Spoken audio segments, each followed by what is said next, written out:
Vous êtes sur Warm TV, on est dimanche, on est toujours au Hellfest, dernier jour. Je dois avouer que ça commence à se sentir un peu, on en a un peu plein les pattes. Mais on continue.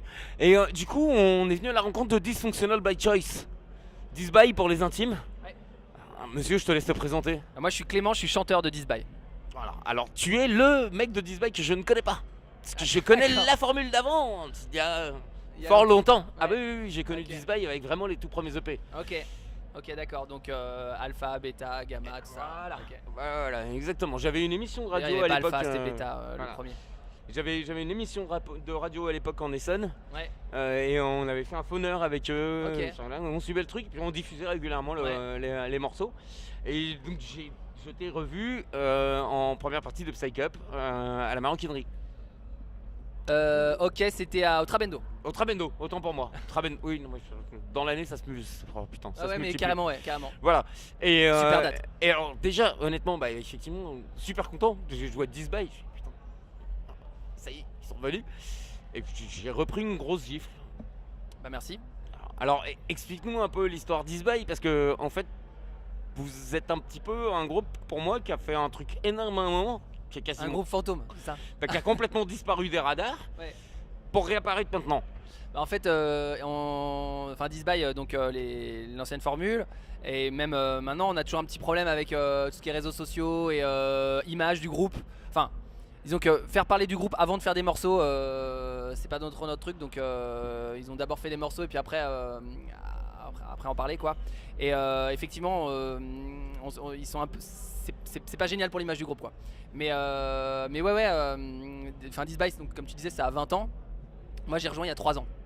Et c'est le groupe un peu de nos grands frères. Parce que moi j'étais dans une autre formation avant et c'est Disby qui nous a donné envie de faire de la musique. Voilà. Et c'est vrai que ça a disparu après la sortie de leur album Traveling Travel. Et moi j'ai intégré il y a 3 ans et on s'est mis tout de suite à bosser sur un nouvel album. Enfin en tout cas on voulait faire quelque chose avec cette nouvelle formule, donc on a tout remis à plat avec nos expériences de chacun quoi. Et voilà, on a sorti cet album, on a fini par réussir à sortir cet album Atomic Clock qui est sorti il y a un mois maintenant. Qui est excellentissime. Merci. On retrouve la patte de Disby d'il y a 20 ans avec probablement beaucoup de choses qui se sont rajoutées derrière du fait. Comment vous travaillez justement sur ça? Alors donc les compositions c'est principalement Francis qui les fait, Francis Cast de Studio Sainte-Marthe. Tout à fait. Francis qu'on Qui- salue ici bien évidemment. Salut Francis, si tu nous écoutes. qui enregistre presque tous les groupes de métal, de rock et de musique extrême. Bah, c'est Sur la vrai plateforme qu'entre France. lui et Fred Duquesne, Ouais. ils ont de l'activité non-stop. Hein. C'est vrai. Je sais pas ce qu'il joue là, mais donc il y a du son, hein. Il y a Voilà. une grosse basse. D'où l'intérêt du gros zoom. D'accord, ok. Et puis, et en fait, donc moi j'ai rejoint la composition, enfin la formation il y a 3 ans, et il est venu vraiment avec des compos pour moi. Parce que donc j'ai joué dans Snafou Grand Désordre Orchestre avant. D'accord. C'est un groupe un peu plus punk hardcore, plus direct. Alors que Disby, il y a plus d'ambiance, plus de machines. Et voilà, on a fait chacun la moitié du chemin. Francis est arrivé avec des compos plus rentre dedans, parce que voilà, qui correspondaient à mon style de musique. Et puis moi, je me suis un petit peu adapté aussi à l'ancien chanteur pour pas non plus pour garder un peu l'ADN du groupe, parce que c'est quand même Disby quoi. Voilà. Alors justement, est-ce que ça venait d'une envie de leur côté d'avoir une approche plus violente et plus agressive? Non, bah en fait le chanteur est parti par la force des choses, donc il devait se réinventer, mais ils ont pensé à moi tout de suite parce que je faisais un peu entre guillemets partie de la famille, parce que voilà, on avait partagé des scènes ensemble, on se connaît depuis tout le temps. Nous on a fait de la musique parce que, enfin avec mon ancienne formation on a fait de la musique parce que Parce que Disby existait. Disby existait. Donc voilà, donc c'était l'évolution naturelle quoi du groupe. Alors, tu m'as bouffé une question parce que j'ai l'habitude de demander aux gens qui leur a donné envie de prendre l'instrument ou de se mettre à chanter, mais Bah voilà. tu m'as donné ma réponse en me disant Disby. Hormis Disby, est-ce qu'il y a quelqu'un qui t'a poussé aussi dans cette voie-là?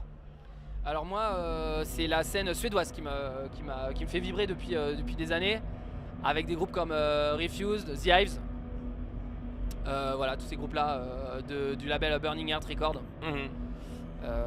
Donc je me suis beaucoup inspiré de leur style vocal et de leurs prestations scéniques. Et voilà. Ça, Avec effectivement toujours une énergie punk, tout en étant capable de maîtriser un peu l'émotion de la mélodie. Voilà, donc ça c'est ce que. Et plus avec This Bike quand j'ai dû intégrer la formation parce que c'est ce qui existait plus. Avec eux, plus l'harmonie vocale, voilà, ils tiquent un petit peu plus sur les harmonies. Quoi. Il faut pas chanter faux quoi. Parce que c'est des maîtres du son, des maîtres de l'harmonie. Et ils s'en rendent compte tout de suite. Ouais, c'est ça, ils s'en rendent compte tout de suite. Bah faut dire que Vincent, donc le guitariste, je crois qu'il a l'oreille, il joue n'importe quel morceau. Il a l'oreille absolue. Ouais, c'est ça, tu lui fredonnes un morceau, il l'a joué à la guitare, donc et il l'harmonise. Enfin c'est une grosse bête quoi. Ça doit quand même mettre un petit peu de pression Et quand c'est on un peu bosse. de pression, ouais. Au début c'était un peu de pression, mais ils ont été très gentils, ils m'ont bien coucouné. D'accord. Ouais. D'accord. Bon là écoute, on est au Hellfest. J'imagine que t'as pas forcément eu beaucoup de temps pour toi depuis que t'es arrivé. Bah en fait j'arrive juste, donc moi je suis pas super crevé, ça va. D'accord. J'ai pas 3 jours dans les pattes là, je suis D'accord. Ah t'es arrivé aujourd'hui. Ouais, je suis arrivé aujourd'hui. Ouais. Ah le tricheur. Ah, j'ai un peu triché.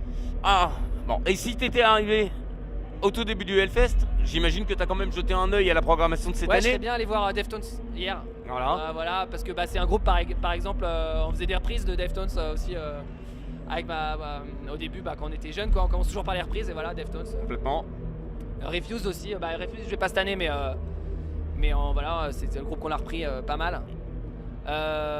Qu'est-ce que d'autre j'aurais. Après j'ai pas trop regardé la prog tout à l'heure, je vais voir Baroness et Ouais. Et qu'est-ce que je vais voir aussi Amenra, j'espère. Mhm. Et puis peut-être Marilyn Manson, jeter une oreille, voir ce que ça donne quoi. D'accord. Pas de Maiden. Si peut-être, on va voir aussi. Un petit bout de Maiden. Voilà. C'est ça l'avantage du Hellfest, c'est qu'on a le choix. C'est facile. C'est comme un grand supermarché de la musique. Ouais, c'est ça. Voilà. Et alors, j'ai une question qui est devenue question récurrente sur ce week-end. C'est ma dernière question sur cette interview. Si tu as un message à faire passer aux gens qui ne sont pas venus au Hellfest, et je te demande juste de choisir entre deux tons, le sarcasme ou la compassion. Si tu as un message pour les gens qui ne sont pas venus au Hellfest, soit tu es sarcastique, soit tu fais preuve de compassion. Ok, je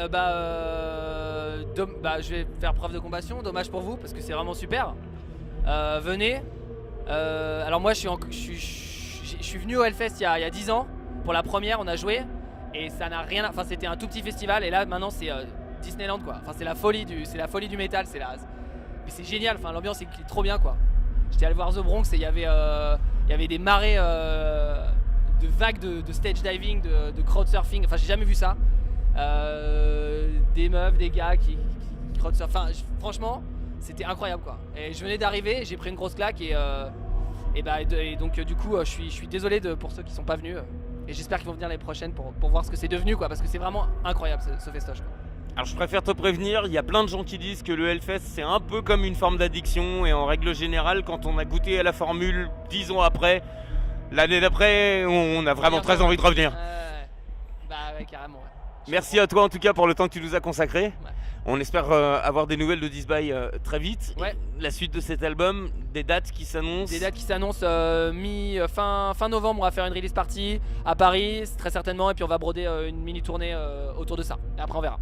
D'accord, on se tient au courant par rapport à ça et puis de toute façon comptez sur moi pour relayer parce que cet album est une pépite et n'importe qui doit l'avoir dans sa discothèque. Merci à toi pour ce temps.